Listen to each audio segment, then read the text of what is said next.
तो अब इसे सिद्ध करने के लिए जो बात कही जाए, टेबल का को भी नहीं जानना है, ज्ञान को भी नहीं जानना है, लेकिन टेबल में ज्ञान है ये जानना है।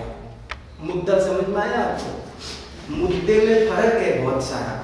जैसे हमने कहा पर्वत में आग है, तो न पर्वत पर कुछ डाउट है न आग पर कुछ डाउट है, पर्वत में आग है इस पर डाउट है।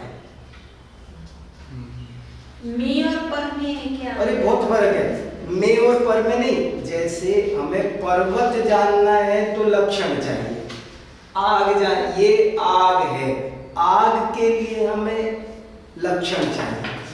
लक्षण लक्ष्य को बताता है, लेकिन हेतु किसी साध्य की सिद्धि करता है। ये फर्क सोचना। बहुत इंपॉर्टेंट प्रश्न है और इंपॉर्टेंट ही उसका उत्तर है।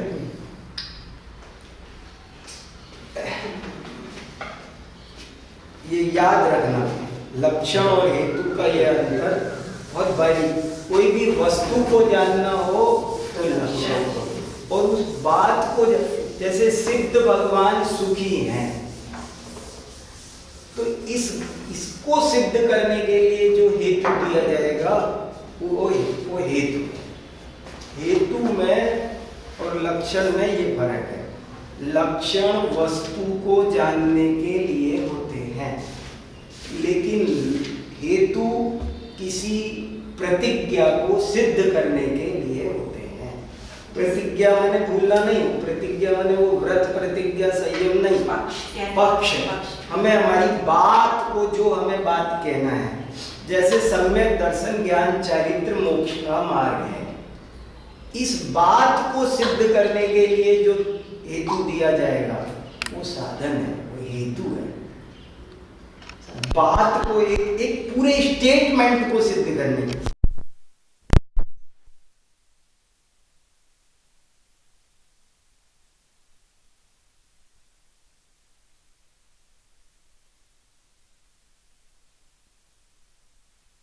लिए जो तर्क दोगे उसका नाम हेतु।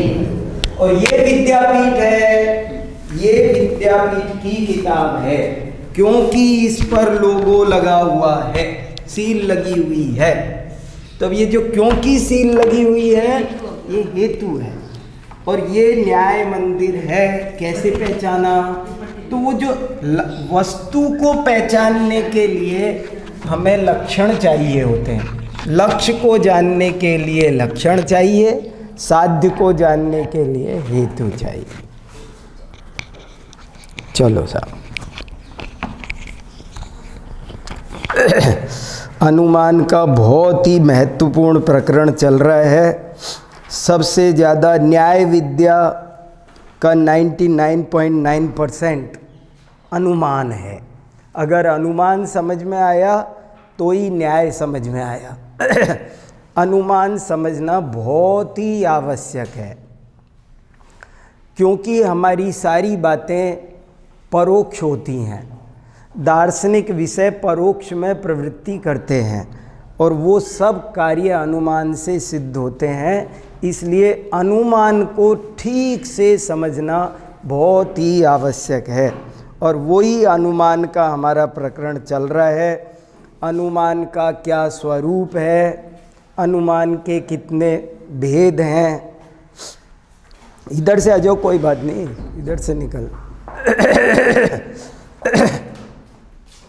अनुमान के कितने भेद हैं, अनुमान के कितने अंग हैं, ये सब विषय हमने पढ़ करके, अब मैं जो चीज़ें पिछली बार पढ़ी थी वे ही यहाँ लिखी है। 2 4 5 सवाल पढ़कर बताना चाहता हूँ। आप देखो पृष्ठ संख्या 56 पर एक बार निकालो आप, पेज नंबर 56।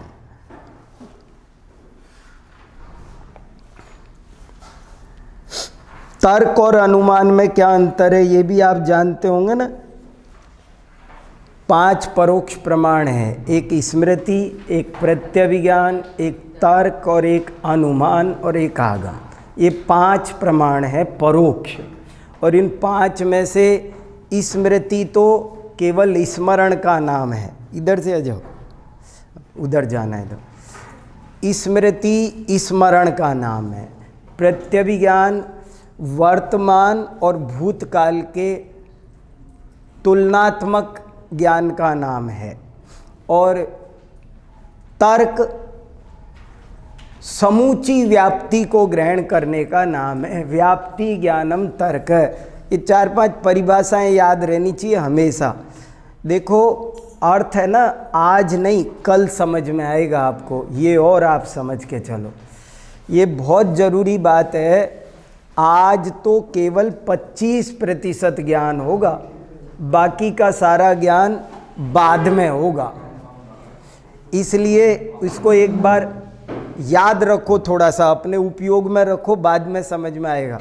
आपसे कभी भी कोई पूछे ना, आप एक छोटी सी लाइन, छोटी छोटी लाइनें जो सरल है वो तो याद रख लो। तर्क किसे कहते हैं, तो आप इतना सा कंठस्थ कर लो, व्याप्ति ज्ञानम तर्क। बस इतना याद रखो, बाद में सब तर्क का डिटेल पूरा संसार सब कल समझ में आएगा आपको। लेकिन इतनी लाइन सोते से भी उठाओ तो याद रहनी चाहिए। तर्क माने क्या, तर्क किसे कहते हैं, तो बोले व्याप्ति ज्ञानम तर्क। व्याप्ति के ज्ञान, ये मूल आचार्यों के वचन हमको याद रहे। खुलासा तो बाद में, मूल रहेगा तो ब्याज जाने कितना मिलेगा, तो मूल बना रहना चाहिए। व्याप्ति ज्ञानम तर्क, व्याप्ति के ज्ञान को तर्क कहते हैं। अब आप जरा सा ध्यान दो, तर्क में और अनुमान में क्या फर्क है। तर्क जनरल बात को विषय बनाता है, अनुमान पर्टिकुलर एक केस को विषय बनाता है। जैसे जहाँ जहाँ धुआं होगी वहाँ वहाँ अग्नि होगी, इसका नाम है तर्क। और यहाँ अग्नि है क्योंकि धुआं है, इस बिल्डिंग में आग है क्योंकि धुआं है, इसका नाम अनुमान है। समझ में आया आपको। तर्क और अनुमान ऐसे रहना चाहिए, पूछो तो बता दे तत्काल। तर्क और अनुमान में क्या फर्क आप समझे। एक तो इधर से आ जाओ, इधर आ जाओ, इधर उधर पीछे नहीं निकलेगा। तर्क और अनुमान, तर्क क्या है, जो थ्योरी का नाम तर्क है, एक जो सर्वत्र सर्वकाल में होती है, सिद्धांत का नाम तर्क है, और उसे एक किसी जगह पर घटित करने का नाम अनुमान है। और उदाहरण भी याद रखो, आप थोड़ा याद रखो, थोड़ा पढ़ो लेकिन उसे याद रखो एकदम। न्याय शास्त्र में थोड़ा थोड़ा पढ़ना है और उसे बिल्कुल जचाना है, जमाना है। तर्क किसे कहते हैं, तुरंत उपस्थित होना चाहिए। व्याप्ति के ज्ञान को तर्क कहते हैं। व्याप्ति किसे कहते हैं, अब ये भी याद रहे, व्याप्ति भी पता रहना चाहिए आपको। न्याय शास्त्र पढ़े और व्याप्ति ना बता पाए तो बहुत, व्याप्ति लगाना आना चाहिए। व्याप्ति मतलब साधन और साध्य के संबंध को व्याप्ति कहते हैं। हाँ एक ही बात है, गम्य गमक संबंध। गम्य माने जिसे हमें जानना है, गमक माने जिससे हमको जानना है। साध्य और साधन समझ लो, गम्य और गमक का दूसरा नाम है साध्य। और गम्य माने ये जो गम धातु होती है ना, गम धातु, ये जाना भी इसका अर्थ होता है और जानना भी इसका अर्थ होता है। जितनी भी गमनार्थक धातु होती है उन सब का अर्थ ज्ञानार्थक भी होता है। से गच्छति के 2 अर्थ होते हैं, वह जाता है, और ये भी अर्थ होता है वह जानता है।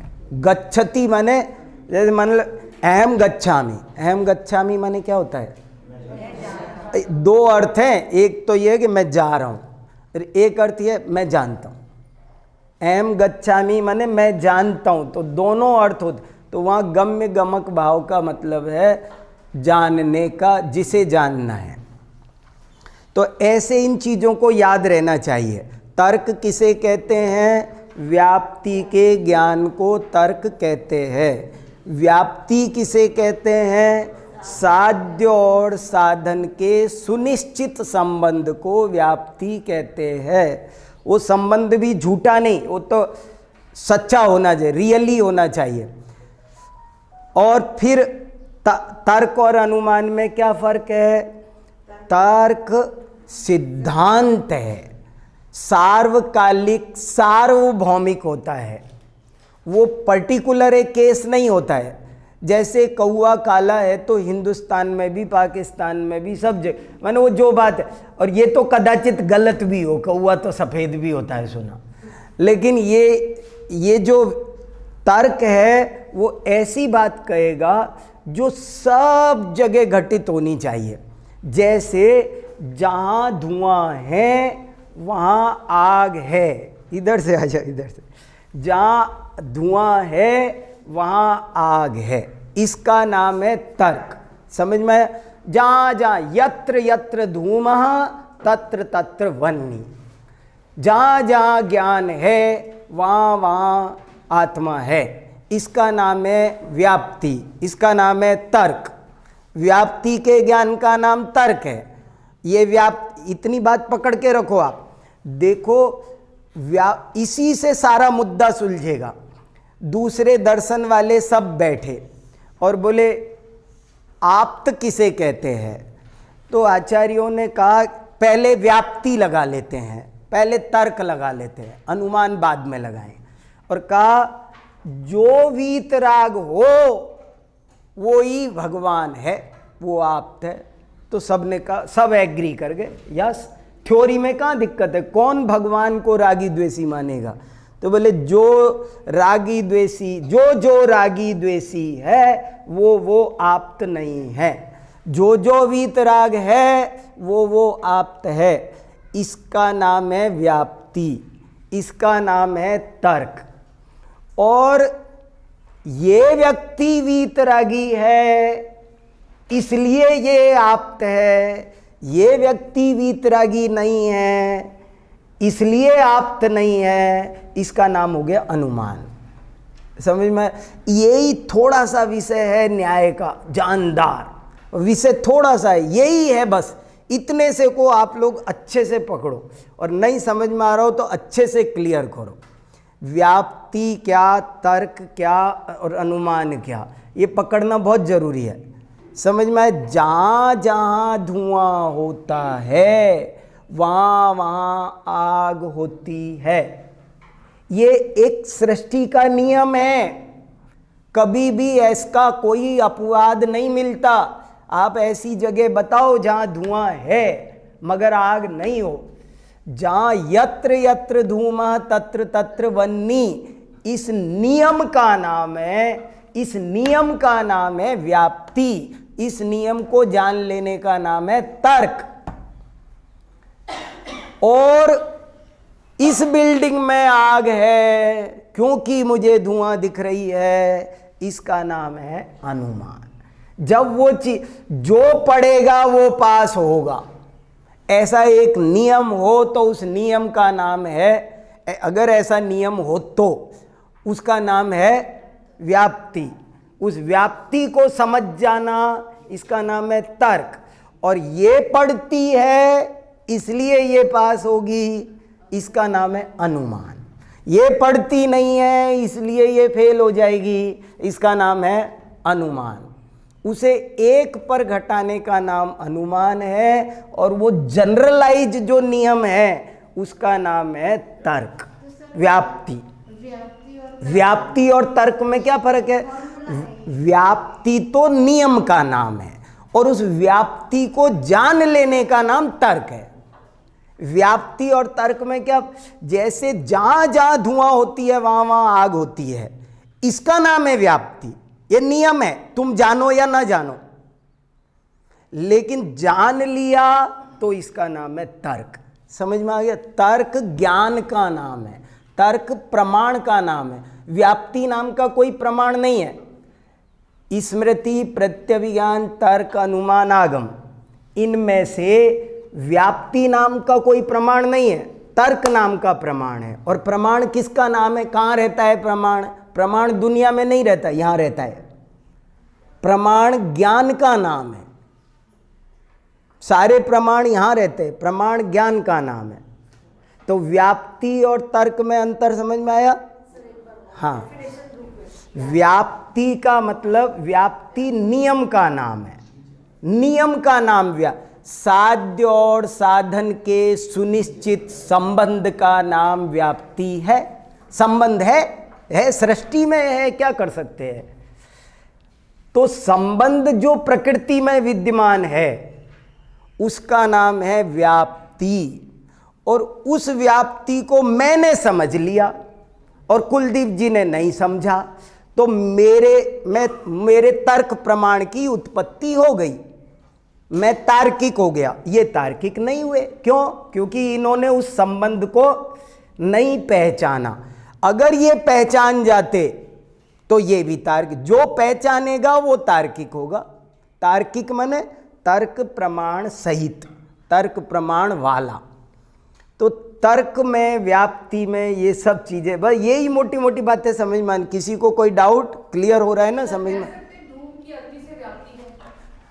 हाँ, ऐसा भी कह सकते हैं, उनका संबंध, पर व्याप्ति उन दोनों के संबंध का नाम है। तो ऐसे बोलो, धुआं की अग्नि के साथ व्याप्ति है, लेकिन इसको बोलने में ये सावधानी रखनी है, अग्नि की धुआं के साथ व्याप्ति नहीं है, उल्टी व्याप्ति नहीं लगा देना। व्याप्ति सीधी लगनी चाहिए। जैसे धुआं का ये वादा है आग से कि मैं तेरे बिना नहीं होऊंगी, लेकिन आग ने ये वादा नहीं कर रखा कि मैं तेरे बिना नहीं रहूंगी। आग रह सकती है, तो आग की धुआं के साथ व्याप्ति नहीं है, लेकिन धुआं की आग के साथ व्याप्ति है। हाँ विजय जी कुछ कहना चाह रहे हैं? सर ऐसा कह सकते हैं, तर्क के आधार पर ये अनुमान लगा सकते हैं। हाँ कह सकते, कहते ही हैं, सच्चाई है। तर्क, आपको ये मालूम चला कि नहीं, ये सारे प्रमाण पूर्व प्रमाण की अपेक्षा रखते हैं। स्मृति के बिना प्रत्यभिज्ञान नहीं होगा, और प्रत्यभिज्ञान के बिना तर्क नहीं होगा, तर्क के बिना अनुमान नहीं होगा, अनुमान के बिना आगम नहीं होगा। ये सारे के सारे पूर्व को आधार बना के ही चलते हैं, बिना तो उसके चलेंगे ही नहीं ये कोई भी। चलो अब कुछ प्रश्न पढ़ के सुनाना चाह रहा था, जरा देखो। द्रव्यान योग, 4 अनुयोगों में जिनवाणी को बांटो, फिर एक द्रव्यान योग बचेगा। द्रव्यान योग में के 3 भेद है सबके। एक अनुयोग का भी चार्ट बनाना चाहिए, बहुत सुंदर, बहुत बढ़िया चार्ट बनता है। जिनागम के वर्गीकरण की पद्धतियाँ, आप एक कभी है ना जिनागम नाम का एक सुंदर चार्ट बनाओ, और एक दृष्टि से, 2 दृष्टि से, तीसरी दृष्टि से, चौथी दृष्टि से जिनागम के वर्गीकरण के कई आधार हैं। जैसे एक आधार है द्रव्य श्रुत भाव श्रुत, एक और भी आधार, तो एक आधार है अनुयोग। संपूर्ण जिनागम 4 अनुयोगों में बांटा जाता है, प्रथमानुयोग, करणानुयोग, चरणानुयोग और द्रव्यानुयोग। उसमें से द्रव्यानुयोग के 3 भेद है। कौन कौन 3 भेद है? सिद्धांत, अध्यात्म और न्याय, ये द्रव्यानुयोग के 3 भेद है। अब ऐसे आप जब अपने अध्ययन को थोड़ा व्यवस्थित करके, हाँ, द्रव्यानुयोग के 3 भेद, सिद्धांत, अध्यात्म और न्याय। प्रवचन सार सिद्धांत है, समय सार अध्यात्म है, द्रव्य संग्रह भी द्रव्यानुयोग है और समय सार भी द्रव्यानुयोग है।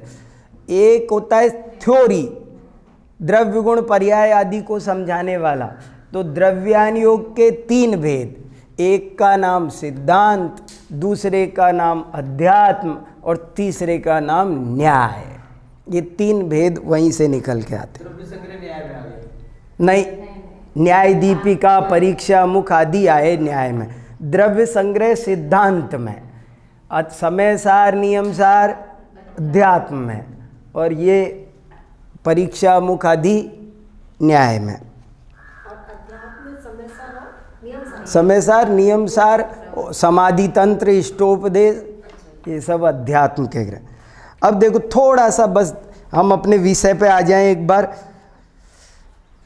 पेज नंबर 56 प्रश्न संख्या 20। सिर्फ जल्दी जल्दी ध्यान आकर्षित कर रहा हूँ, तेजी से पढ़ूंगा। बता दिया था लेकिन वही बताया है, आपका रिवीजन हो जाए जल्दी से। अनुमान वाला प्रकरण शुरू कर रहा हूँ। प्रश्न संख्या 20। अनुमान किसे कहते हैं? साधन से साध्य का ज्ञान होना ही अनुमान है। अब बस आप इतना देख लेना, लास्ट में जो चीज़ क्लियर नहीं हो तो ऐसे हाथ खड़ा करना बस। साधन किसे कहते हैं? जिसकी साध्य के साथ अन्यथानुपपत्ति हो। उपपत्ति शब्द का अर्थ होता है होना, और अन्यथा माने अदरवाइज, अदरवाइज नहीं होना। साध्य कैसा होता है? साध्य शक्य, अभिप्रेत और अप्रसिद्ध होता है। शक्य, अभिप्रेत और अप्रसिद्ध को क्रमशः अबाधित, इष्ट और असिद्ध भी कहते हैं। शक्य किसे कहते हैं? जिसे प्रत्यक्ष आदि प्रमाणों से सिद्ध किया जा सके, सके उसे शक्य कहते हैं। अभिप्रेत किसे कहते हैं? जिसे सिद्ध करना वादी को अभीष्ट हो, उसे अभिप्रेत कहते हैं। असिद्ध किसे कहते हैं? जो प्रतिवादी को संदेह आदि के कारण स्पष्ट न हो, सिद्ध न हो, उसे अप्रसिद्ध कहते हैं। अनुमान के कितने भेद हैं? अनुमान के 2 भेद हैं, स्वार्थानुमान और परार्थानुमान। स्वार्थानुमान किसे कहते हैं? परोपदेश के बिना ही स्वयमेव होने वाला अनुमान स्वार्थानुमान है। परार्थानुमान किसे कहते हैं? परोपदेश से होने वाला अनुमान, वो परार्थानुमान है। अनुमान के कितने अंग हैं? कौन कौन? अनुमान के 2 अंग हैं। ब्रैकेट में अवयव इसलिए लिखा कि ऐसा बहुत बार होता है, कई दफ़े होता है कि परीक्षा में पूछा अनुमान के कितने अवयव होते हैं, और कुछ करके नहीं आए। हमने कहा क्यों नहीं करके आए? बोले वो अवयव तो पढ़े ही नहीं थे। तो मैंने कहा वो अनुमान के अंग 2 होते तो हैं। बोले वो तो अंग होते हैं। तो अंग और अवयव में भ्रम हो जाए इसलिए बताया। शरीर के 8 अंग कहो, सम्यक दर्शन के 8 अंग कहो, अवयव कहो। अंग और अवयव, हाथ हमारा अंग है कि अवयव है? दोनों है, एक ही बात है, पार्ट्स। न्याय दीपिका में तो अनुमान के 3 अंग गिनाए गए हैं, धर्मी, साध्य और साधन। वह भी ठीक है। देखो उत्तर ध्यान से, दोनों में कोई मूलभूत अंतर नहीं है, मात्र कथन पद्धति का अंतर है। इसे जरा ध्यान से समझिए। साधन तो हेतु का अपर नाम है ही। रही बात धर्मी और साध्य की, सो ये दोनों प्रतिज्ञा के ही 2 अंश हैं, जिनको यहाँ भेद विवक्षा से पृथक पृथक गिना दिया गया है। बस इसी बात को स्वयं न्याय दीपिकाकार ने भी स्पष्ट भी किया है। यथा तथा च स्वार्थानुमानस्य धर्मी साध्य साधन भेदात् 3 अंगानि, पक्ष साधन भेदात् अंगद्वयम वेति सिद्धम विवक्षायाः वैचित्र्यात्। पूर्वत्र ही धर्मी धर्म भेद विवक्षा, उत्तरत्र तु तत् समुदाय विवक्षा। भावार्थ यह है कि धर्म धर्मी की भेद विवक्षा से अनुमान के 3 अंग कहे हैं, धर्मी, साध्य और साधन। तथा धर्म धर्मी की अभेद विवक्षा से अनुमान के 2 अंग कहे हैं, पक्ष और साधन। जैन न्याय के अधिकांश ग्रंथों में अनुमान के अंगों का विवेचन करते हुए अभेद विवक्षा का ही आश्रय लिया गया है। अतः यहाँ भी यह कहा गया है कि अनुमान के 2 ही अंग हैं, प्रतिज्ञा और हेतु। ध्यान रहे उदाहरण आदि अनुमान के अंग नहीं हैं। उदाहरण आदि का क्या तात्पर्य है? उदाहरण, उपनय और निगमन, इन तीनों को उदाहरण आदि शब्द से कहा जाता है। उदाहरण को कहीं कहीं सामान्य अपेक्षा से दृष्टांत भी कहा गया है।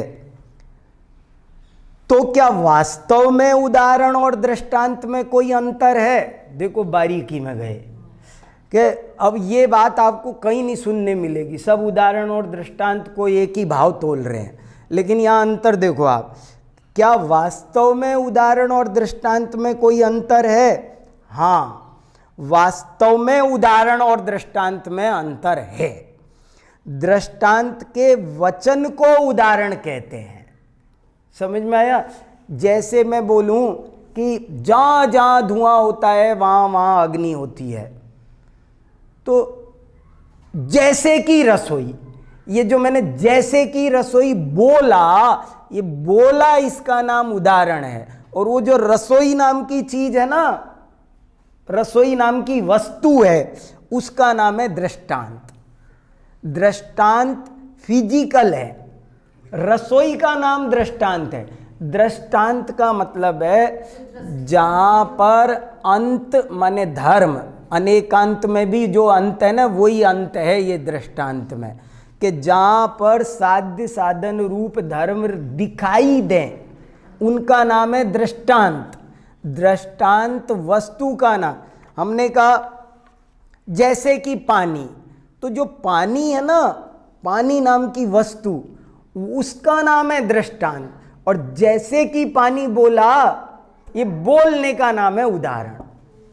जैसे कि चश्मा, तो इसका नाम है दृष्टांत। और ये जो मैंने मुंह से बोला है, अनेकांत और स्यादवाद में क्या फर्क है? यही फर्क है। जैसे अनेकांत वस्तु का नाम है और स्यादवाद उसे बोलने का नाम है। वाणी में आ गया तो उदाहरण, और वो वस्तु रूप है वो दृष्टांत है। ध्यान, किसका ध्यान जाता है? दृष्टांत और उदाहरण। दृष्टांत किसे कहते हैं? जहां साध्य साधन रूप दोनों धर्मों को अन्वय या व्यतिरेक रूप से, अन्वय व्यतिरेक समझे? अगर अभी ज़्यादा नहीं समझ में आ रहा हो तो आप इतना समझ लो, अन्वय माने पॉजिटिव, व्यतिरेक माने नेगेटिव। देखो दो तरह के दृष्टांत होते हैं, एक अन्वय दृष्टांत, एक व्यतिरेक दृष्टांत। जैसे मैं कहूँ कि भैया हमारे गुरुजी है ना, बहुत पंक्चुअल, बहुत अनुशासित थे, तो कैसे कि हजारी प्रसाद द्विवेदी की तरह, तो ये महात्मा गांधी की तरह कि लोग उन्हें देख करके घड़ी मिला ले। कोई कहे ना कुलदीप जी ऐसे पंक्चुअल हैं समय के कि जैसे महात्मा गांधी। तो ये महात्मा गांधी जो बोला ना, ये अन्वय दृष्टांत है। और मैं बोलूँ कुलदीप जी मेरी तरह नहीं है कि 10 मिनट लेट हो जाए, वो 10 मिनट पहले आने वालों में से है। तो जो मैं उदाहरण बना, ये मैं बना व्यतिरेक दृष्टांत। समझ में आया? ये बिल्कुल नहीं सोते हैं और किसी नहीं सोने वाले का उदाहरण दिया जाए, वो अन्वय दृष्टांत, और उल्टा उदाहरण दे दिया जाए तो वो व्यतिरेक दृष्टांत। ये बहुत मीठा है गन्ने की तरह, ये अन्वय दृष्टांत। इसे तुम बांस मत समझो। तो ये बांस बोला, कोई यहाँ पर डंडा था, हमने कहा इसे खाओ बहुत अच्छा है गन्ने की तरह, तो गन्ने की तरह बोला, ये क्या हो गया? अन्वय दृष्टांत। इसे तुम बांस मत समझ लेना, तो ये बांस का हो गया, गन्ना अन्वय दृष्टांत है, बांस व्यतिरेक दृष्टांत है। चीज को पुख्ता करने का, आप समझ रहे हैं, ये सब चीजें बहुत जरूरी है जानना। जिनको न्याय का रस लग गया, एक जगह लिखा है न्याय विद्यामृतम, ऐसे लिखा है अनंतवीर्य आचार्य ने। अकलंक वचोम्बो दे रुद्रे ये न धीमता न्याय विद्यामृतम तस्मै नमो माणिक्य नंदिने। मैं उन माणिक्य नंदी आचार्य को प्रणाम करता हूँ जिन्होंने मुझे न्याय विद्या का अमृत पिलाया, अमृत लिया। न्याय विद्या, हम लोग अनादि काल से पक्षपात, भावुकता, आवेग, ऐसे दोषों से युक्त हैं, हमारे चिपके हुए हैं अनादिकाल से। हमें कुछ दिखता है तो गलत दिखता है। अपना बेटा कितना भी खाता हो, माँ बोलेगी तू कुछ खाता ही नहीं है। और पड़ोसी का बेटा देखो तो कितना खा लेता है, मैंने एक दिन खिलाया था वो तो बहुत खा गया। ये क्या है ये? तो ये बहुत, हम अनादिकाल से कुछ ऐसे दोष हैं जो हमारी आँख में पीलिया की तरह समाये हुए हैं और हमें सफ़ेद दीवार भी पीली दिख रही है। ये न्याय विद्या, ये सेंटर फॉर साइट है, ये सब आँखों के सब जाले हटा देता है और जैसी वस्तु होती है वैसी दिखाता है वो। इसलिए न्याय विद्या को बहुत ईमानदारी से पढ़ना चाहिए। देखो, दृष्टांत के दो भेद हैं, अन्वय दृष्टांत, व्यतिरेक दृष्टांत। इनको क्रमशः साधर्म्य और वैधर्म दृष्टांत भी कहते हैं। अन्वय दृष्टांत किसे कहते हैं? अब ये बहुत कठिन शब्द याद ना हो ना, साधर्म्य वैधर्म, तो चिंता नहीं करो। अब तो दृष्टांत दो तरह के होते हैं, एक पॉजिटिव, एक नेगेटिव, एक विधि रूप, एक निषेध रूप, एक अन्वय, एक व्यतिरेक। इन्हीं के नाम अन्वय व्यतिरेक कह दो, अस्ति नास्ति कह दो, विधि निषेध कह दो, पॉजिटिव नेगेटिव कह दो, साधर्म्य वैधर्म कह दो, कुछ भी कह दो, हजारों नाम है उसके, और भी 10-20 अपनी तरफ से बना सकते हो। अन्वय दृष्टांत किसे कहते हैं? जहाँ साध्य के साथ साधन की व्याप्ति दिखाई जाए वह अन्वय दृष्टांत है। जहाँ साध्य के अभाव में साधन का अभाव दिखाया जाए, जैसे बताया ना अभी गन्ना, जैसे हमने कोई चीज़, कोई मीठी वस्तु एक दूसरी दी आपको, कहा खाओ, ये ऐसे गन्ने जैसी है, तो गन्ना हो गया अन्वय दृष्टांत, क्योंकि उसमें वही मीठापन, वही रस पाया जाता है। बांस व्यतिरेक दृष्टांत है, क्योंकि उसमें वो मीठापन, वो रस नहीं है। जहाँ साध्य के अभाव में साधन का अभाव दिखाया जाए वह व्यतिरेक दृष्टांत है। उपनय किसे कहते हैं? हेतु के उपसंहार का नाम ही उपनय है। हेतु के दोहराने का नाम उपनय है। प्रतिज्ञा के उपसंहार को ही निगमन कहते हैं। ये उदाहरण आदि अनुमान के अंग क्यों नहीं है? अब ये ध्यान दो, क्योंकि इनकी कोई आवश्यकता नहीं है। देखो क्या तर्क है, एक ही बात, एक ही वाक्य बोलो, 10 तर्क वे देते हैं जिनके एक तर्क में दम नहीं होती है।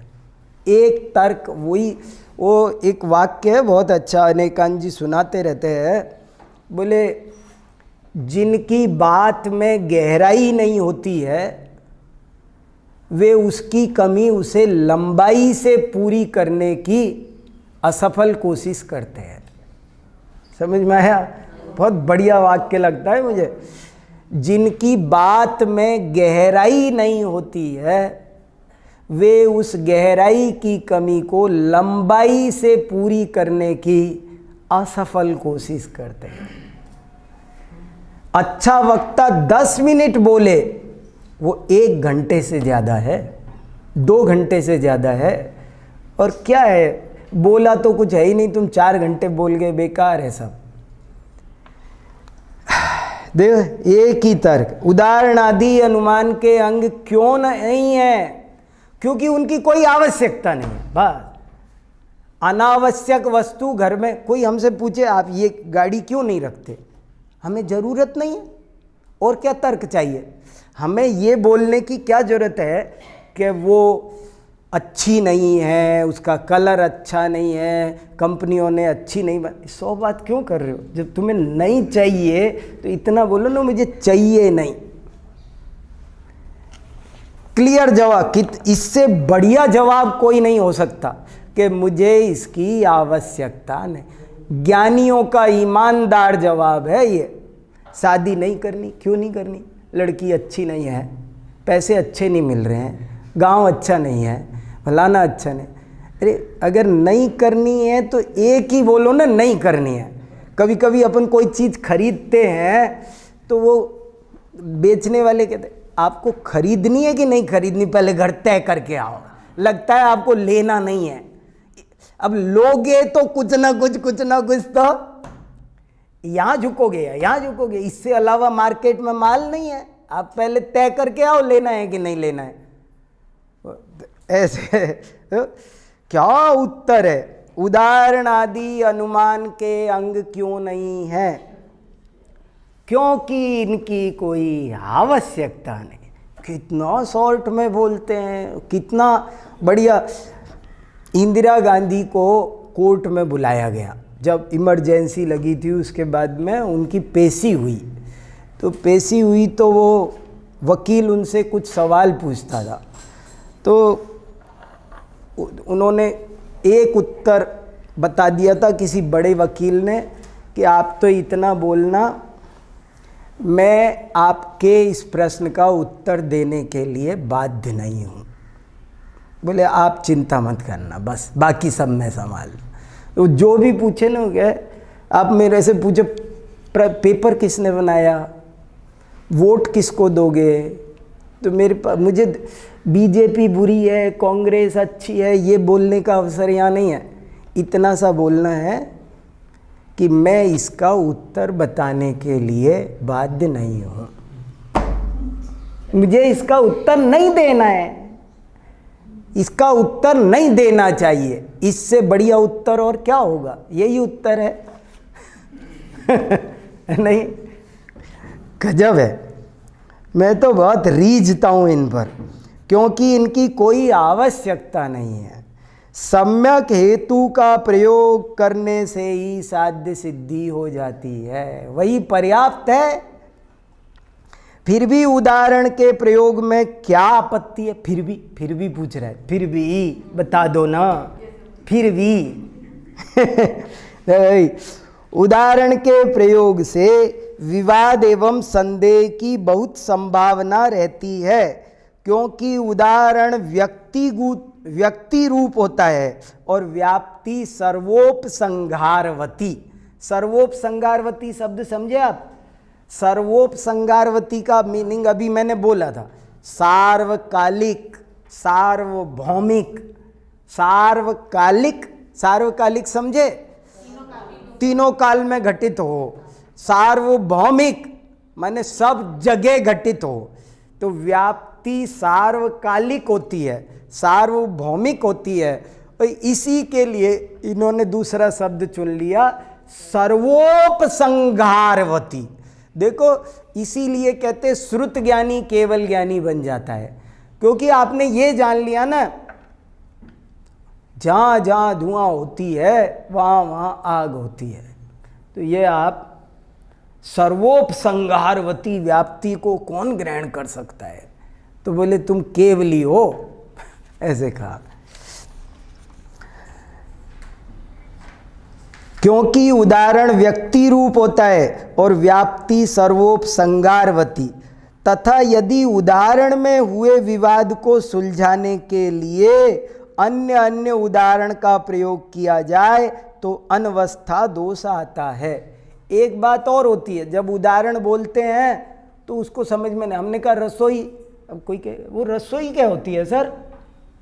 लो, हमने तो उदाहरण दिया था, अब वो रसोई पूछ रहा है। अब रसोई को समझाने के लिए दूसरा उदाहरण देना पड़ गया, तो उदाहरणों की चेन चल जाएगी, अपना टॉपिक छूट जाएगा, और एक अनवस्था नाम का दोष भी आएगा। अनवस्था दोष कौन जानता है? बताओ, कोई जानता है अनवस्था दोष? अनवस्था दोष का मतलब ये होता है कि जो बात कभी खत्म ना हो, लास्ट, जिसका लास्ट ना आए, जिसमें कभी अवस्थान ना हो, जो बात बड़ी तो ऐसी बड़ी कि वो खत्म ही नहीं हो रही है। जैसे मुझे किसने पढ़ाया? तो बोले मुझे इन्होंने पढ़ाया। इनको किसने पढ़ाया? इनको इनने पढ़ाया। तो उनको किसने पढ़ाया? तो इसका नाम है अनवस्था। जैसे ये टेबल, ये किताब कहाँ रखी है? बोले टेबल पर। अनवस्था दोष बताता हूँ आपको। ये बुक कहाँ रखी है? टेबल। टेबल कहाँ रखी है? फर्श पर। फर्श कहाँ रखी है? जमीन पर। जमीन कहाँ रखी है? वो घूमते फिरते बोले आकाश में। फिर बोले आकाश द्रव्य कहाँ रखा है? तो बोले ये तो मुश्किल हो गई, सर्वार्थ सिद्धि में उठाया है ऐसा प्रश्न। ऐसे उठा के फिर लास्ट में प्रश्न पहुंचा, बहुत लंबी चर्चा हुई है और लास्ट में वहां तक पहुंच गए कि वो किस में रखा है? बोले आकाश द्रव्य में। तो बोले वो किस में रखा है? लोकाकाश में। तो बोले लोकाकाश किस में रखा है? बोले पूरे आकाश में। बोले वो किस में रखा है? तो उत्तर देने वाले आचार्य पलट गए, कहने लगे हमसे गलती हो गई, सब चीजें अपने अपने में रहती है भैया, कोई किसी में नहीं रहता। ये उत्तर दिया है। बोले हम तो व्यवहार से बता रहे थे, परमार्थ से कहोगे ये किताब किस में रखी है? किताब में। टेबल किस में रखी है? टेबल में। फर्श किस पे है? फर्श में। अब दूसरे में मत बोलो, दूसरे पे बोलोगे तो अनवस्था दोष आएगा। समझ में? अब अनवस्था दो याद रहेगा, भूलोगे तो नहीं। एक लेख लिखो छोटे से, न्याय शास्त्र में प्रयुक्त दोषों का विवरण। छोटे छोटे दोष होते हैं और उन दोषों का भी ज्ञान होना चाहिए। और अगर आपको उसका जानना हो तो थोड़ा सा जो संस्कृत डिक्शनरी है ना, वामन शिवराम आप्टे की, उस डिक्शनरी के अंत में सारे दोष दे रखे हैं। एक दोष होता है इतरेतराश्रय दोष, जानते हैं आप? कौन जानता है बताओ? एक दूसरे के आश्रित। कैसे? उदाहरण दो। मुझे फंसा दिया तुमने तो। उदाहरण के क्या? इतरेतराश्रय दोष की परिभाषा बता दो। चलो देखो, ऐसे होता है जैसे आपने मेरे से पूछा कि आपका घर कहाँ है, तो मैंने कहा जैन मंदिर के पास। तो बोले जैन मंदिर कहाँ है? तो मेरे घर के पास। इसका नाम है इतरेतराश्रय दो, एक दूसरे पर आश्रय। ऐसे बहुत सारे दृष्टांत, ऐसे दोष हैं बहुत सारे। हाँ, तो उसमें है ना अनवस्था दोष आती है, किसने बनाया? फिर बोले उसको किसने बनाया? तो रुक गई बात, अनवस्था दोष। तो इसलिए उदाहरण आदि का प्रयोग नहीं करना। तो क्या उदाहरण आदि का प्रयोग कभी नहीं करना चाहिए? ये जो पढ़ा इसमें कहीं कुछ ऐसा लगा, बहुत बड़ा डाउट कहीं तो नहीं लगा ना? क्लियर है ना? थोड़ा थोड़ा। तो क्या उदाहरण आदि का प्रयोग कभी नहीं करना चाहिए? नहीं, ऐसा नहीं है। मंद बुद्धि या जिज्ञासु जीवों को समझाने के लिए वीतराग कथा में उदाहरण आदि का प्रयोग किया जा सकता है, किंतु विजिगीषु कथा में उदाहरण आदि का प्रयोग वर्जित ही है। ही इसलिए कि वर्जित ही है। बहुत 36 बार रिफाइंड होके लिखी है ये किताब। यहाँ विजिगीषु कथा की अपेक्षा ही अनुमान के अंगों का कथन हो रहा है। न्याय शास्त्र में अधिकांश कथन विजिगीषु कथा की अपेक्षा ही किए जाते हैं। विजिगीषु कथा किसे कहते हैं? वादी प्रतिवादी के बीच। वादी प्रतिवादी समझे आप? वादी प्रतिवादी क्या होता है? कौन वादी कौन प्रतिवादी?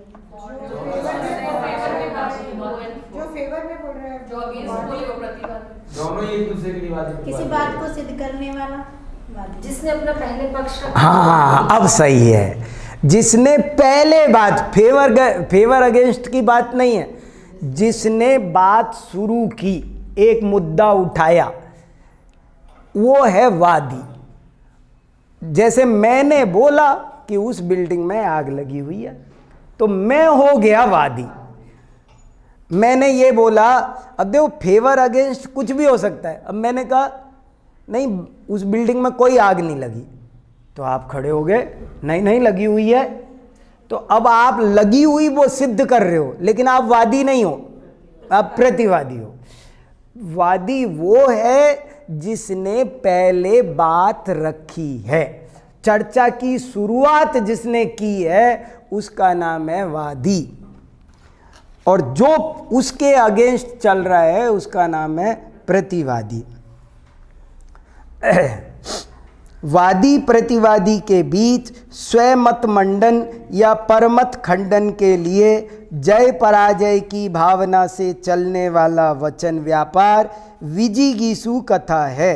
इसे वाद भी कहते हैं, इसका नाम है वाद, शास्त्रार्थ भी कहते हैं। वीतराग कथा किसे कहते हैं? गुरु शिष्य अथवा राग द्वेष रहित विद्वानों के बीच तत्व निर्णय के लिए होने वाला वचन व्यापार वीतराग कथा है। तो ये इस तरह से, ये मोटी मोटी बातें आपको इस ढंग से सब चीज़ें समझनी पड़ेगी। एक इम्पॉर्टेंट बात निकल गई, वो मैं जरा सा एक्सप्लेन करने का मन है। साध्य किसे कहते हैं ये तय करो आप। इसमें निकले 4-6 प्रश्न आए, इसलिए मैं जरा सा बताना चाहता हूँ 2 मिनट, क्योंकि मैंने कहा अनुमान सबसे इम्पॉर्टेंट है, और अनुमान को समझने के लिए 2 बातें समझना बहुत ज़रूरी है। साध्य माने क्या और साधन माने क्या, ये नहीं समझा तो सब घोटाला हो जाना है। साध्य माने क्या? साध्य किसे कहते हैं? तो साध्य उसे कहते हैं, साध्य में 3 क्वालिटी है, इष्ट मबादित मसिद्धम, ये 3 क्वालिटी होना बहुत ज़रूरी है। ये आप याद रखो। साध्य किसे कहते हैं? जो इष्ट हो, अबाधित हो और असिद्ध हो। ये 3 गुण जिसमें हैं उसका नाम है साध्य। इष्ट माने क्या होता है बताओ, चलो कौन बोलेगा इष्ट माने? हाँ, यहाँ इष्ट का मतलब अपन दुनिया में इष्ट माने बोलते हैं अच्छा लगने वाला। मुझे गुलाब जामुन अच्छी लगती है तो मैं बोलूँगा इष्ट भोजन। इष्ट भोजन मतलब हम तो प्रिय अर्थ समझते हैं, पर यहाँ प्रिय अर्थ नहीं है। यहाँ पर वो जैसे चाहे वो मुझे अच्छी लगे या ना लगे, वो अच्छा होना चाहिए, उसका नाम है इष्ट। यहाँ इष्ट का मतलब है इच्छित, वांटेड। अभीष्ट, जिसको हम बोलते हैं अभीष्ट, मैं चाहता हूँ, बस सीधी सी बात है। लगने नहीं लगने का सवाल नहीं है, लेकिन मैं चाहता हूँ। तो साध्य में पहली क्वालिटी ये होनी चाहिए कि जो सिद्ध करना चाहे उसे, उसका नाम है इष्ट। और दूसरी क्वालिटी ये है कि वो अबाधित हो, उसमें किसी तरह की कोई बाधा नहीं आनी चाहिए। ऐसा नहीं कि वो सिद्धि ना हो सके। जैसे मैं सिद्ध करना चाहता हूँ लेकिन वो सिद्ध हो ही नहीं सकता है, तो हो नहीं सकता है तो उसका नाम है तो बाधित। वो हम कहें मैं सिद्ध करना चाहता हूँ आग ठंडी होती है, तो सिद्ध कर नहीं पाओगे ना। साध्य ऐसा बनाओ जो इष्ट के साथ साथ अबाधित भी हो। जैसे एक तो ये कोई कहे सर आप सिद्ध करो कि आग गर्म होती है, मैं कहूँगा मुझे समय नहीं है, काम कर रहा हूँ, डिस्टर्ब मत करो। नहीं सर समझाना पड़ेगा। अरे मैं तो समझाना चाहूँ ना। इष्ट का मतलब मैं चाहूँ समझाना। और दूसरी बात, अब मेरे पास टाइम है, मैं समझाना चाहता हूँ, लेकिन वो विषय ही ऐसा है जो समझाया ही नहीं जा सकता। अब आप आज तो समय है ना आपको? मैंने कहा हाँ समय है, आज समझा सकता हूँ, तो समझाओ आप आग ठंडी होती है। नहीं कहा ये पॉसिबल नहीं है। पहले नंबर पर वो मैं समझाना चाहूँ, दूसरे नंबर पर वो समझाना पॉसिबल हो, और तीसरे नंबर पर तुम्हारे लिए, समझने वाले के लिए वो असिद्ध भी हो। जैसे हमने कहा, आज मैं आपको ये समझाऊंगा कि तत्वार्थ सूत्र पढ़ना चाहिए, तो बोले सर वो हमको पता है पढ़ना चाहिए, अब तो पढ़ाओ तो पढ़ा दो आगे का कोर्स। माने वो जो चीज़ हम जानते हैं, कोई कि मैं ये सिद्ध करूंगा कि ये चौक है, अब कहोगे वो तो हमें पता है, मानते हैं चौक है। नहीं नहीं, मैं सिद्ध करूंगा ये चौक। अरे हम मानते हैं, तो जब मानते हो, जानते हो, वो भी साध्य नहीं, तो तीनों को महत्व दिया। जो सिद्ध ना हो, असिद्ध ना हो नहीं, जिसको सिद्ध करना हो। नहीं नहीं, जो देखो ये है वादी की अपेक्षा, ये है एक वक्ता की बात, एक श्रोता की बात, और एक जो बात चल रही है उसकी बात, तीनों को महत्व दिया है। मैं समझाना चाहता हूँ, आप जबरदस्ती किसी से नहीं समझ सकते, ये है इष्ट। और ये श्रोता का रेस्पेक्ट है कि वो नहीं समझना चाह रहा, तो वो कहता किसी भी वजह से, वो कहता मुझे नहीं समझना, तो ये तीसरा पॉइंट। और दूसरा पॉइंट कहता है कि वो बात भी ऐसी होनी चाहिए जिसे समझाया जा सके, उसमें समझाने जाने की पॉसिबिलिटी भी होनी चाहिए। तो साध्य में ये तीन गुण होना बहुत जरूरी है। वो ही साध्य हो सकता है जो इष्ट हो। अबाधित का ही दूसरा नाम है शक्य। अशक्य ना हो, शक्य हो। शक्य माने वो पॉसिबल हो, सिद्ध करना संभव हो। संभव, असंभाव्य नहीं होना चाहिए, ये एक खास बात थी। देखो 44वां प्रश्न बहुत। तो क्या अब हम इस बात को इस प्रकार कह सकते हैं कि विजिगीषु कथा में अनुमान के 2 अंग होते हैं, प्रतिज्ञा और हेतु, तथा वीतराग कथा में अनुमान के 5 अंग होते हैं, प्रतिज्ञा, हेतु, उदाहरण, उपनय और निगमन। क्या मैं ऐसा बोल सकते हैं हम? तो उत्तर नहीं, ऐसा कहना भी पूर्णतः उचित नहीं है, क्योंकि वीतराग कथा में भी अनुमान के उक्त 5 अंगों का प्रयोग अनिवार्य रूप से किया ही जाए, यह कोई आवश्यक नहीं है। जिज्ञासु व्यक्ति की योग्यतानुसार कहीं प्रतिज्ञा और हेतु, ये 2 अंग होते हैं, कहीं प्रतिज्ञा, हेतु और उदाहरण, ये 3 अंग होते हैं, और कहीं प्रतिज्ञा, हेतु, उदाहरण और उपनय, ये 4 अंग होते हैं, और कहीं प्रतिज्ञा, हेतु, उदाहरण, उपनय और निगमन, ये 5 अंग होते हैं। परंतु यह अच्छी तरह समझ लेना चाहिए कि विजिगीषु कथा में अनुमान के 2 ही अंग होते हैं, प्रतिज्ञा और हेतु, बस। अनुमान वाक्य भी आप याद रखना, जैसे आपको शुरू में सब बताया ना, व्याप्ति माने क्या, तर्क माने क्या, तर्क और अनुमान में अंतर क्या, लक्षण और हेतु में अंतर क्या, ऐसे ही आपको ये भी बात, अनुमान वाक्य भी एक पूरा का पूरा एक अनुमान वाक्य रट के रखो। शुरू में हमको ये सब चीज़ें बड़ी काम आती है। जैसे ये पर्वत अग्नि वाला है, क्यों? कोई बोल सकता है अनुमान वाक्य? पिछली बार मैंने बोला था, मैं ही बोलता हूँ आज फिर, पर अब अगली बार मैं पूछ सकता हूँ आपसे। आपको ये बिल्कुल पक्का, मैं बोलूँगा पंचावयव अनुमान वाक्य बोलिए, पंचावयव अनुमान वाक्य बोलिए। तो पंचावयव माने 5 अवयव वाला एक अनुमान वाक्य बोलिए। इंटरव्यू में पूछते हैं ये कभी कभी, पंचावयव अनुमान वाक्य बोलिए। ऐसा एक सेंटेंस बोलो कि जिसमें 5 अवयव अनुमान के आ जाएं। मैं बोलता हूँ, देखो आप लिख लो, याद कर लो।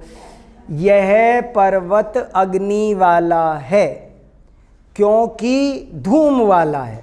और उदाहरण वगैरह ये सब है ना, आप बाद में 10 अनुमान वाक्य बनाया करो, ये अध्यात्म पर घटाया करो। आपको न्याय पढ़ने का असली फायदा तब होगा कि जब इन चीज़ों को अध्यात्म पर घटाएंगे।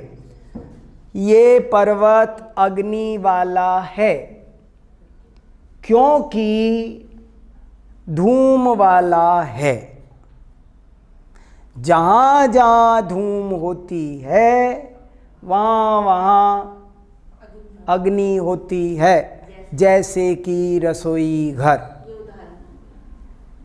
चूंकि यहाँ पर भी धुआं है, इसलिए सिद्ध होता है कि ये पर्वत अग्नि वाला है। ये पंचावयव वाक्य हुआ पूरा का पूरा। और ऐसे आपको 100 वाक्यों की प्रैक्टिस करनी चाहिए, न्याय शास्त्र के धुरंधर विद्वान हो जाओगे। 100 अनुमान वाक्य लिखो आप, आपको पता चलेगा कि क्या चीज़ है। थोड़ी मेहनत होगी लेकिन आप हमेशा के लिए तर जाओगे, न्याय विद्या में निष्णात हो जाओगे। 100 अनुमान वाक्य लिखने चाहिए ये। समझ में आया आपको?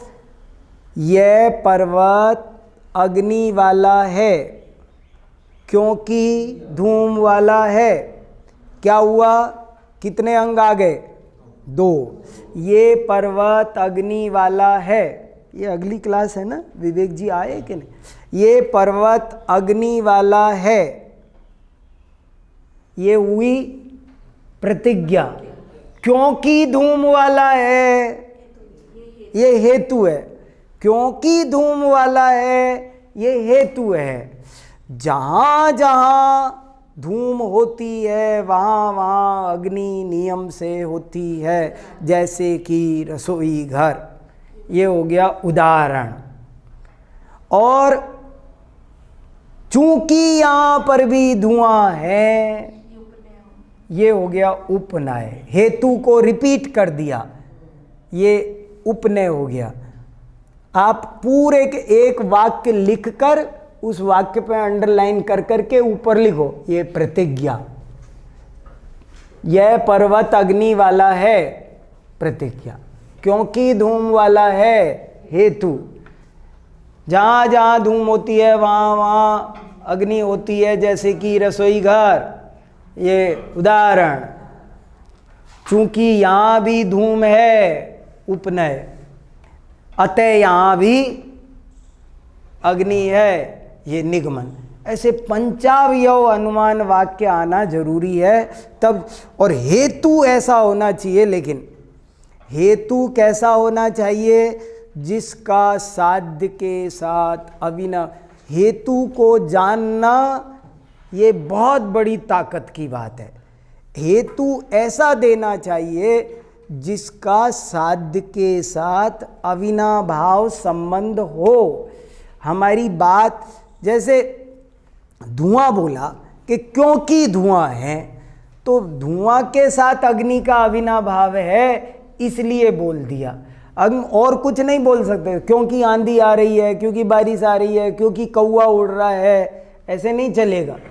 जो तर्क है वो पक्का तर्क होना चाहिए, पक्का हेतु, अकाट्य हेतु होना चाहिए। हेतु कैसा होना चाहिए? अकाट्य होना चाहिए।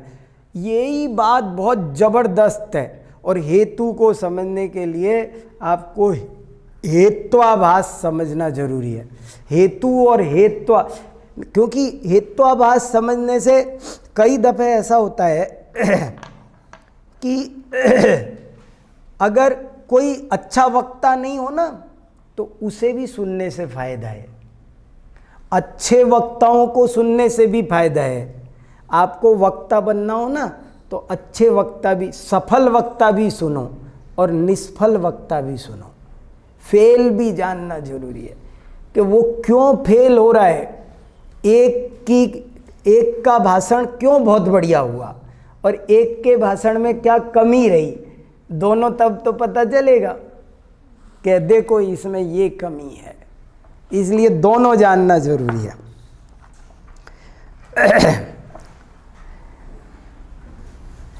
प्रतिज्ञा किसे कहते हैं? पक्ष के वचन को प्रतिज्ञा कहते हैं। पक्ष वचनम प्रतिज्ञा। प्रतिज्ञा, प्रतिज्ञा शब्द का यहाँ मीनिंग क्या हुआ? पक्ष वचनम प्रतिज्ञा। पक्ष माने हमने जो बात रखी है, तुम्हारा क्या पक्ष है, पहले कहा है। वो पॉजिटिव भी हो सकता है, निगेटिव भी हो सकता है, कुछ भी हो सकता है। उसको प्रेजेंट करना, इसका नाम है प्रतिज्ञा। जैसे आप पीएचडी करते हैं तो पहले सिनॉप्सिस रखते हैं ना, बस इसी का नाम है। जैसे आप भाषण देने खड़े हुए, आज मैं आपको 4 निक्षेप का स्वरूप बताऊंगा, ये हो गई पक्ष, ये मेरा पक्ष हुआ, ये मेरी प्रतिज्ञा हुई। आपने जो बात पहले रखी है ना, जो आपकी स्थापना है, इसको स्थापना भी बोलते हैं। आप सबसे पहले अपनी स्थापना बोलो, क्या क्या कहना क्या चाहते हो तुम। बहुत से लोग बात कहते रहते हैं और कहना क्या चाहते हो वो बताते ही नहीं है, पहले बताना जरूरी है ये। तो पक्ष वचनम प्रतिज्ञा, पक्ष के वचन को प्रतिज्ञा कहते हैं। पक्ष किसे कहते हैं? साध्य धर्म से युक्त धर्मी को पक्ष कहते हैं। धर्मी का ही दूसरा नाम पक्ष है। अब धर्म धर्मी समझे, यहाँ पर ये भी सब अलग अलग शब्द है। धर्म धर्मी माने वो धर्म धर्मी नहीं, धर्मात्मा नहीं। जैसे हमने बोला ना, इस पर्वत में आग है, तो आग है धर्म, पर्वत है धर्मी। आप कोई भी चीज सिद्ध करते हो ना, जैसे आत्मा में ज्ञान है, तो ज्ञान हुआ धर्म और आत्मा हुई धर्मी। धर्मी माने धर्म जिसमें रहता है, धर्म का आधार। जैसे ये शब्द बहुत बनते हैं, जैसे मानी, मानी माने जिसके अंदर मान रहता है। क्रोधी, जिसके सब जगह ये ई प्रत्यय लगा के हजारों शब्द बनाए जाते हैं। धनी, धनी माने धन वाला। क्रोधी, क्रोध वाला। मानी, मान वाला। ऐसी धर्मी माने धर्म वाला, जिसमें धर्म रहता हो उसे कहते हैं धर्मी। जिसमें साध्य रूप धर्म पाया जाए उसे धर्मी कहते हैं। जैसे पर्वत में अग्नि सिद्ध करना हो तो पर्वत धर्मी कहलाएगा। हेतु किसे कहते हैं? जिसका साध्य के साथ अविनाभाव निश्चित हो उसे हेतु कहते हैं। जैसे धुआं का अग्नि के साथ अविनाभाव, अविनाभाव भी समझ गए ना, अविनाभाव, ए माने नहीं, बिना माने भी नहीं, और भाव माने होना, और दोनों नेगेटिव कट जाएंगे तो होना। अविनाभाव माने, अविनाभाव शब्द का अर्थ है होना, जो साध्य के साथ रहता हो, सीधी सी बात है। जिसका साध्य के साथ अविनाभाव निश्चित हो उसे हेतु कहते हैं। जैसे धुआं का अग्नि के साथ अविनाभाव निश्चित है, अतः धुआं अग्नि का गमक हेतु बन जाता है। गमक माने, गमक माने ज्ञापक, गमक माने बताने वाला। एक और चीज है, देखो यहाँ एक होता है साधन और एक होता है कारण। ये भी आप बहुत जरूरी विषय है, समझो। साधन और कारण में क्या अंतर है? कारण मतलब है जिससे कार्य होता है, कार्य की उत्पत्ति जिससे हो उसका नाम है कारण। और साधन, साधन माने जिससे हमारी समझ में बात आती है। ये जानने के लिए है, ये होने के लिए है, ये व्युत्पत्ति के लिए है। वो चीज जैसे देखो, अग्नि धुआं में से कारण कौन है, कार्य कौन है? अग्नि कार्य है और धुआं कारण है, ऐसे है। हाँ, देखो देखो समझो, आप कारण और कार्य को समझने के लिए भी यही उदाहरण समझो। कि धुआं और अग्नि में से कारण क्या है? अग्नि। अग्नि कारण है और धुआं उसका ही कार्य है। अग्नि में से ही तो धुआं निकला है, अग्नि कारण है, अग्नि के कारण धुआं हुआ है, इसलिए अग्नि तो कारण है और धुआं कार्य है। कारण कार्य देखो तो देखो कैसा, ये मतलब है। लेकिन साधन, धुआं साधन है और अग्नि साध्य है। उल्टा नहीं कर सकते इसको। ये जो कारण होगा वो साधन होगा नहीं। आप बहुत अच्छे से मन लगाओगे ना तब ये चीज़ें समझ में आएगी। नहीं होना चाहिए। मैं समझ रहा हूँ, मैं समझ रहा हूँ, कुछ नहीं है, ये थोड़ी सी प्रैक्टिस मांग रहा है। बिल्कुल अपरिचित विषय है, कभी भी नहीं सुना है एकदम, इसलिए थोड़ा सा दिक्कत कर रहा है, नहीं तो और कुछ भी नहीं है। थोड़े से 10, 20, 25 अनुमान वाक्य लिखो, लगाओ, कारण लगाओ, तब जाकर के ये चीज़ें क्लियर होगी एकदम अच्छे से। किसी भी बात को जानने के लिए, समझने के लिए जो हेतु दिया जाता है उसका नाम साधन है। साधन, हेतु, साधन माने हेतु। और कारण कार्य व्यवस्था फिलॉसफी में अलग चीज़ चलती है। कारण कार्य व्यवस्था का मतलब है कौन कारण है, कौन कार्य है, वहाँ ये जानना है। और साधन साध्य में हमारा मुद्दा कौन किससे पैदा हुआ ये नहीं है। यहाँ मुद्दा ये है कि हमको तो चीज़ें डिसाइड करने बैठे हैं और वो किससे डिसाइड होगी। हमें ये समझने के लिए तत्व है। एक होता है ज्ञापक तत्व, एक होता है कारक तत्व, एक होता है ज्ञापक तत्व, एक होता है कारक तत्व। जैन ज्योतिष में और वैदिक ज्योतिष में तो फर्क ही है।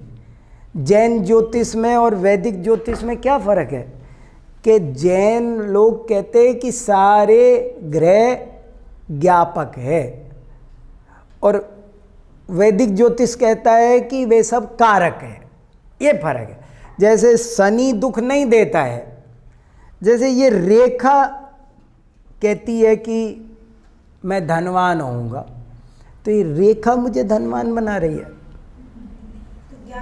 ये रेखा कह रही है कि मेरी आयु बहुत होगी, तो ये रेखा बता रही है। ये रेखा कारण है, आयु का कारण है। ये आयु का धन के कारण नहीं है, ये ज्ञापक है। ऐसे ही मेरी कुंडली में शनि आ रहा है तो बोले तुम्हारे 7.5 साल तुम्हारे बुरे बीतेंगे। तो ये क्या है? ये वो साधन है। साधन माने जानने का साधन। आप साधन शब्द का पूरा अर्थ लिख लो। साधन माने जानने का साधन और कारण माने उत्पत्ति का कारण। जिससे चीज उत्पन्न होती है उसका नाम है कारण। जिससे चीज जानी जाती है उसका नाम है साधन। और यहाँ साधन साध्य की चर्चा चल रही है, कारण कार्य की नहीं चल रही। हम अनुमान प्रमाण पढ़ रहे हैं। ये टॉपिक ज्ञान का है, सम्यक ज्ञान का है। हमें सम्यक ज्ञान करना है। तो सम्यक ज्ञान कैसे हो कि उचित साधन चाहिए।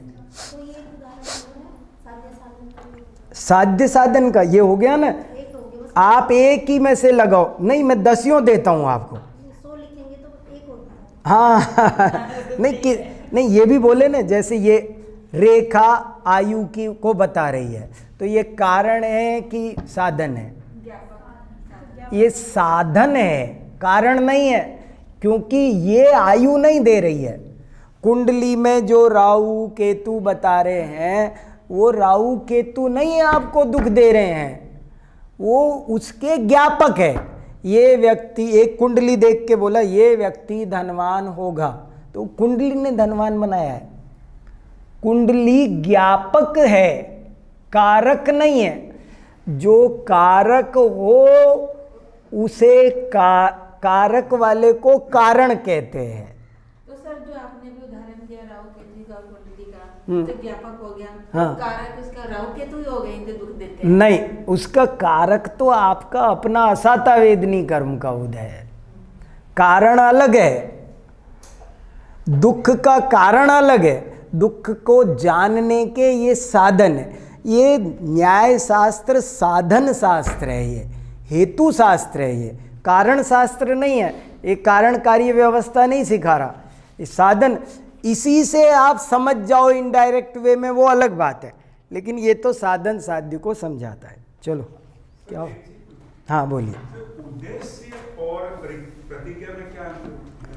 उद्देश्य और प्रतिज्ञा में क्या फर्क है? फर्क है, बैठिए, बिल्कुल वैसा ही सवाल है एकदम, जैसे पूछा ना लक्षण में और हेतु में क्या फ़र्क है, तो एकदम से समझ में नहीं आया, फिर समझ में आया कि हाँ, वस्तु को जानने के लिए लक्षण होते हैं और किसी बात को समझने के लिए हेतु होते हैं। ऐसे ही उद्देश्य माने मैं क्या चाहता हूँ, और साध्य का मतलब होता है जो मैंने एक प्रतिज्ञा रखी है आपके सामने। उद्देश्य, लक्ष्य, ये सब अलग अलग संदर्भ में आए हुए हैं। जीवन का क्या उद्देश्य है वो अलग चीज हो गई, संदर्भ, इनके रेफरेंस अलग अलग है, हर अलग अलग फील्ड की अलग अलग शब्दावली है, इतना सा फर्क है। चलो आ जाओ भैया, इंतजार कर रहे हैं हम बहुत देर से, हम खींच रहे थे तुम्हारी क्लास। कोई बात नहीं, कोई बात नहीं, कोई बात नहीं, कोई बात नहीं।